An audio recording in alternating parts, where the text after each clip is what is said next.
Modern योगिक life style में आप सभी का स्वागत है, अभिनंदन है। स्टार्ट करते हैं। आज पातंजल योग सूत्र के बारे में चर्चा करेंगे, जिसे महर्षि पातंजलि जी का सबसे अचूक और सबसे बेहतरीन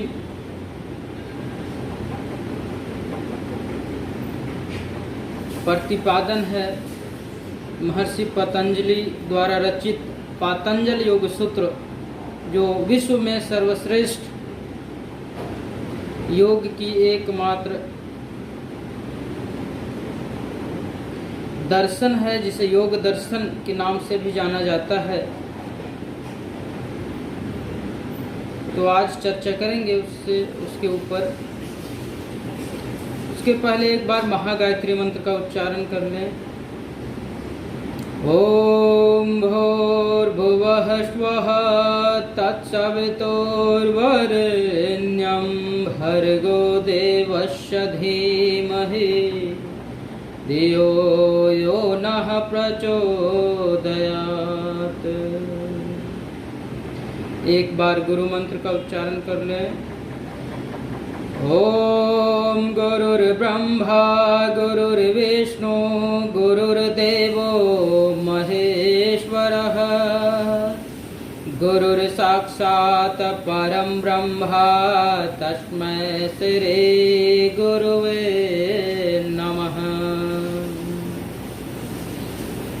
अब स्टार्ट करते हैं। पातंजल योग सूत्र, जिसे 4 चैप्टर कहें या 4 पाद के हैं, उसमें विभक्त किया गया है। टोटल 195 सूत्र हैं। इसमें 4 जो चैप्टर हैं, इसमें वो है समाधि पाद, साधन पाद, विभूति पाद और कैवल्य पाद।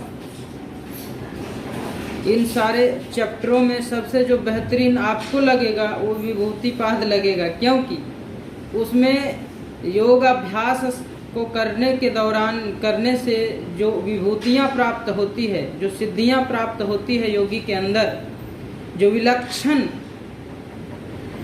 एक्स्ट्रा ऑर्डिनरी पावर्स आते हैं, जिसे कुंडलिनी जागरण वगैरह अनेक अनेक नामों से जाना जाता है, चक्रों का जागरण, ये सारे अलग अलग नामों से जाते हैं। वो जो प्राप्त होते हैं और किस पे ध्यान करने से, कौन सा योग अभ्यास करने से कौन सी सिद्धि प्राप्त हो जाती है, एक्स्ट्रा ऑर्डिनरी पावर मनुष्य के अंदर प्राप्त हो जाती है, उसकी डिटेल में जो है वो बताया गया है विभूति पाद में। क्योंकि योग के लास्ट स्टेज तक, समाधि तक जाते जाते बीच रास्ते में बहुत सारे सिद्धियाँ कहें या प्रलोभन कहें, जो आप पहले देखे होंगे।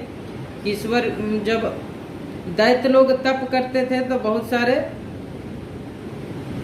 प्रलोभन दिए जाते थे, उसे वरदान दिए जाते थे। तो उसी टाइप का चीज़ है। योगाभ्यास यदि आप करेंगे तो बहुत सारे वरदान मिलेंगे आपको, लेकिन उस वरदान को लेकर आप अपने घमंड में यदि चूर हो गए तो समाधि तक नहीं जा पाएंगे, इधर ही भ्रमित हो जाएंगे और आप फिर भटक जाएंगे मार्ग से। इसीलिए इसमें यह भी बताया गया है कि जो आप सिद्धियां प्राप्त हो उस पर पूरी तरीके से ध्यान ना देकर आप अपनी साधना में रत रहें, अपनी साधना को निरंतर करते रहें, तभी आप समाधि को प्राप्त हो सकते हैं, अन्यथा नहीं। क्योंकि योगाभ्यास के दौरान भी बहुत सारी सिद्धियां प्राप्त होती है। सबसे पहला तो आप देखेंगे, आप पूरी तरीके से योगाभ्यास यदि करते हैं तो पूरी तरीके से फियरलेस हो जाएंगे, बिल्कुल भी डर आपका समाप्त हो जाएगा, सारी बीमारियां दूर हो जाएगी, आप हल्कापन फील करेंगे, हमेशा खुश रहेंगे। तो जो खुशी है, उस खुशी के मारे आप कुछ गलत ना कर दें। यदि गलत कर दिए तो आप अपने रास्ते से भटक जाएंगे। इसीलिए महर्षि पातंजलि जी ने पातंजल योग सूत्र में जो भी चीज़ें बताई है उसे आप ध्यान पूर्वक यदि पढ़ेंगे। 195 सूत्र है, ज़्यादा तो है नहीं, आराम से आसानी पूर्वक आप पढ़ सकते हैं, लेकिन उसको समझना बहुत कठिन है। क्योंकि इससे एक ग्रंथ की रचना हो सकती है, बहुत बड़े ग्रंथ की, जिसे 1-2 साल में आप पढ़ेंगे, उतनी बड़ी रचना कर सकते हैं इस 195 सूत्र में। इतनी गहन बातें इसमें है कि इसे समझने के लिए बहुत समय और कंसंट्रेशन की आवश्यकता होती है। पूरी कंसंट्रेशन के साथ यदि साथ पढ़ेंगे, अवेयरनेस के साथ पढ़ेंगे तो इसे धीरे धीरे समझेंगे। इसलिए एक एक सूत्र करके पढ़ेंगे तो ज़्यादा बेहतर होगा। इसमें पहला ही सूत्र है जिसका भंग सभी लोग कर देते हैं। पहला ही सूत्र है समाधिपाद का अथः योगः अनुशासनम। इसमें महर्षि पतंजलि कहते हैं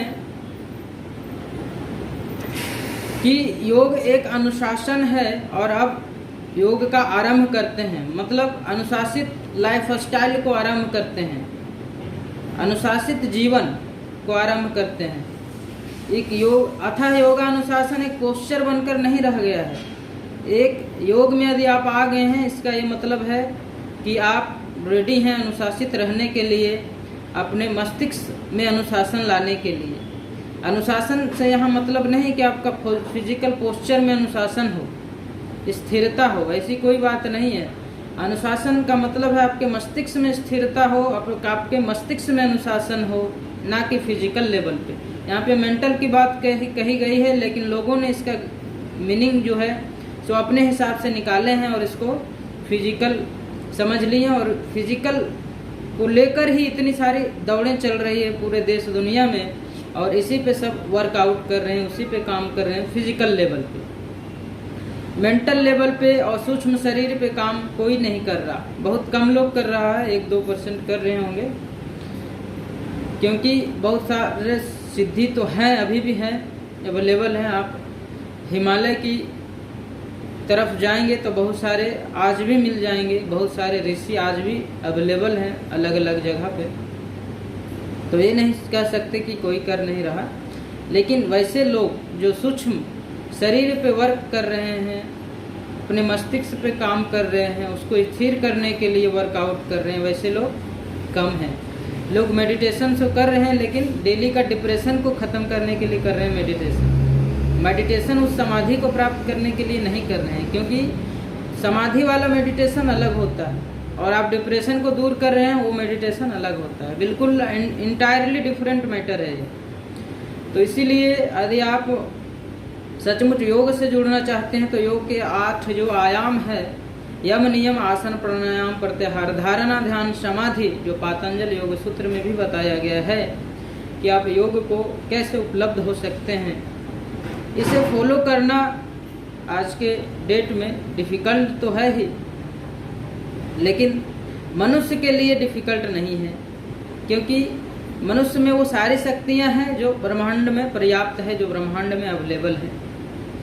तो इसीलिए बस ज़रूरत है अपने मस्तिष्क को कंट्रोल करने की, और शरीर में इतनी विलक्षण शक्ति होती है, क्षमता होती है अपने के मस्तिष्क में, कि जैसा आप अपने मन मस्तिष्क को बनाना चाहेंगे वैसे आप बन जाएंगे। बस लेकिन क्या चाहिए उसके लिए? प्रैक्टिस चाहिए।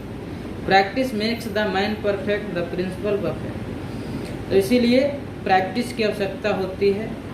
तो योग अभ्यास बहुत सारे लोग कहते हैं योग 90% 95% प्रैक्टिकल है, मतलब प्रैक्टिकल है, थ्योरी बिल्कुल नहीं है, थ्योरी से कुछ नहीं होता, ऐसा लोगों का कहना है, लेकिन ये बिल्कुल गलत है। ऐसा हो ही नहीं सकता, क्योंकि जितना इम्पोर्टेंस इसमें फिजिकल का है उतना ही आप इसको यदि ठीक तरीके समझेंगे। जब समझेंगे नहीं तब आप, जब तक आप ठीक तरीके से योग को समझेंगे नहीं तब तक आप कर नहीं पाएंगे। आप करेंगे बस फिजिकल लेवल पर जो लोग कर रहे हैं।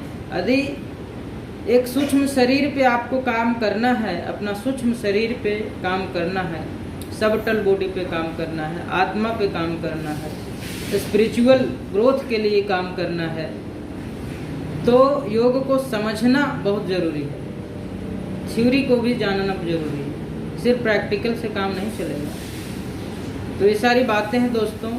अथाह योगा अनुशासनम का मतलब ये नहीं है कि आपके शरीर लेवल पे अनुशासन आ जाए और मस्तिष्क में बहुत गलत गलत विचार चले, किसी के विरुद्ध विचार चले, किसी को हानि करने के लिए विचार चले, किसी से आप जलें, तो ये अनुशासन नहीं हुआ। अनुशासन का मतलब है कि अपने मस्तिष्क पर कंट्रोल, अपने विचारों पे कंट्रोल। आप अपनी मर्जी से सोचें, जो आप सोचें वही करें, जो आप चाहें वही हो। यदि ऐसा होगा तब समझे आप वो योग को उपलब्ध होने जा रहे हैं, योग को उपलब्ध हो रहे हैं। तो यही इसका माइलस्टोन्स है। यदि आप ऐसा आपको लगे तब आप समझें कि आप सही मार्ग पे हैं। इसीलिए इसमें 4 जो पाद हैं, इसमें अलग अलग में एक माइलस्टोन आपको मिलते जाएगा, आपको एक एक अचीवमेंट होते जाएगा। जैसे आप सही दिशा में चलेंगे तब आपको पता भी चलते जाएगा कि आप सही दिशा में जा रहे हैं योग के, या सिर्फ औरों की तरह जैसे फिजिकल फिटनेस पाकर लोग बस उसी में खुश रहते हैं, उस तरह आप भी रहना चाह रहे हैं। वो सब आपको अपने आप पता चलते जाएगा। लेकिन इसके लिए गहन अध्ययन भी आवश्यक है। स्वाध्याय बहुत इम्पोर्टेंट है योग में यदि आप आना चाहते हैं। योग एक बहुत विस्तृत विषय है। जैसे इंजीनियरिंग को ले लें तो सब्जेक्ट देखें कितने टफ होते हैं। इंजीनियरिंग का सब्जेक्ट आप देखें, और खासकर इलेक्ट्रिकल इंजीनियरिंग, कुछ समझ ही नहीं आएगा मैग्नेटिक फील्ड कैसे घूमता है, मोटर कैसे रोटेट होता है। जनरेटर और मोटर के प्रिंसिपल में ही कंफ्यूज हो जाएंगे, क्योंकि एक क्या है, एक विजुअलाइजेशन है। यदि आप विजुअलाइज नहीं कर पाएंगे तो इसका कॉन्सेप्ट पढ़ेंगे कुछ दिन के बाद भूल जाएंगे, ये चीज़ कंफर्म है। क्योंकि मेरे साथ भी हुआ है तो मुझे मालूम है कि इलेक्ट्रिकल इंजीनियरिंग 4 साल का है, लेकिन उसका कंप्लीसन जो है सो 8 साल में भी आदमी नहीं कर पाएगा। इतना है उसका सिलेबस वगैरह। आप देखें कि आप दुनिया की सारे सब्जेक्ट वगैरह उठा लें, लेकिन सबसे लंबा जो सिलेबस होता है वो इंजीनियरिंग वाले का होता है।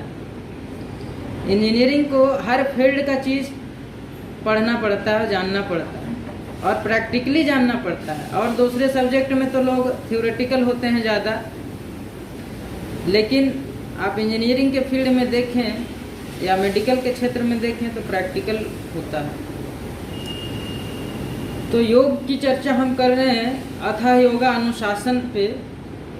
तो अनुशासित किसे करें, इससे क्वेश्चन यही उठता है कि आप अनुशासित किसे करना चाह रहे हैं। अपने बॉडी को अनुशासित करेंगे या किसी दूसरे को करेंगे, आस पड़ोस वाले व्यक्ति को अनुशासित करेंगे मारपीट कर। अनुशासित आखिर किसको करना है, वही चीज़ है इसमें अथाह योगा अनुशासन। अथाह योगा अनुशासनम का मतलब है कि अनुशासन लाएं अपने मन में, विचार में, अपने आप को अनुशासित करना है, किसी दूसरे को नहीं।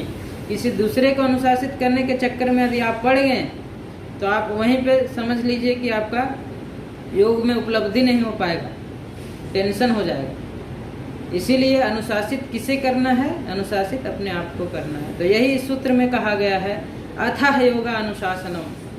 चलिए अब योग में चलते हैं तो अनुशासित अपने आप को करते हैं, इसलिए अपने आप को अनुशासित करना होता है दोस्तों। तो इसीलिए आज के लिए बस इतना ही। अगला सूत्र जो इसका है दूसरा 1/2 इसमें लिखा हुआ रहता है, आप देखेंगे योग सूत्र में। तो इसका मतलब होता है कि पहला चैप्टर का दूसरा सूत्र। तो दूसरा सूत्र है योगस चित्त वृत्ति निरोधा, मतलब चित्त की वृत्तियों का पूर्णतः निरोध कर देना।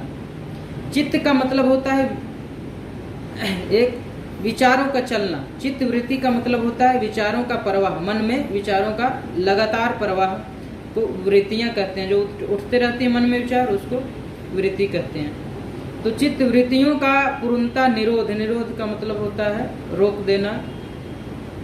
पूर्णतः जब रोक देंगे आप, तब आप योग को उपलब्ध हो जाएंगे। तो यही इसका दूसरा। इसके बारे में डिटेल में चर्चा करेंगे अगले वीडियो में। तब तक के लिए धन्यवाद, और जुड़े रहे मॉडर्न योगिक लाइफ स्टाइल से। इसी तरह से पूरे जो अपना योग है, योग का विस्तृत चर्चा के लिए आप इसमें जुड़े रहें, और डिटेल में हर एक पार्ट को आपको ऐसे लैंग्वेज में बताया जाएगा इस चैनल पे कि सभी लोग इसको आसानी पूर्वक समझ पाएंगे और कर पाएंगे। जिसको इच्छा हो, इंटरेस्टेड हो, वो मॉडर्न योगिक लाइफ स्टाइल से जुड़े। जिसको नहीं भी इच्छा वो भी इसमें जुड़े, कुछ दिन तक जुड़े। यदि आपको नहीं अच्छा लग रहा हो, आपको समझ नहीं आ रहा हो, या आपको इंटरेस्ट ना हो, तो आप छोड़ दें। लेकिन एक बार आप मॉडर्न योगिक लाइफ स्टाइल में अवश्य जुड़ें, क्योंकि यह आपको अपने आप को पूरी तरीके से परिवर्तित करने की क्षमता प्रदान करेगा। Have a great